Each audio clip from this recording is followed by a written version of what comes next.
Shifting focus then, Ukraine has opened a new front, Russia's e-commerce backbone.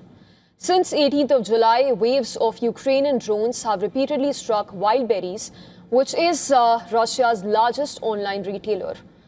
Those strikes are now a sustained campaign than a one-off raid. Drones hit warehouses near Moscow and in Kotovsk in Tambov region first. Days later, strikes moved south of Krasnodar and Nevenomysk, with a third strike within 4 days reported by Wednesday. At least 8 people were killed and more than 70 others injured in initial attack alone, with more casualties in subsequent strikes that were carried out. Kiev isn't hiding the logic. Zelensky said that the strikes targeted logistics centers involved in supplying the Russian military with drone components, navigation equipment and other gear. Analysts read this as Ukraine's deep strike doctrine that is evolving, with experts even saying that Ukrainian forces have developed the very ability to overwhelm Russian air defenses, and that is by deploying large numbers of drones simultaneously. They are now aiming at dual-use civil and military infrastructure to raise the war's domestic cost for ordinary Russians.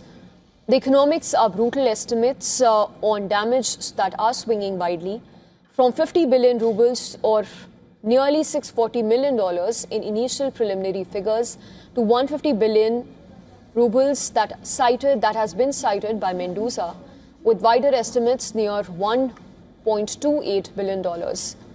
Crucially, only 5 to 7% of Wildberries sellers carry insurance, and the company changed its liability terms just before the strikes took place, classifying drone and missile damage as force that has left thousands of small merchants exposed with no legal recourse. Markets noticed instantly. Shares of rival Ozone fell 4% on the Moscow exchange on fears that it could be next, with online retail equaling to roughly 8.5% of Russian GDP. Kiev has found a pressure point that connects battlefield strategy directly to Russian household economics and Moscow's peace talk calculus.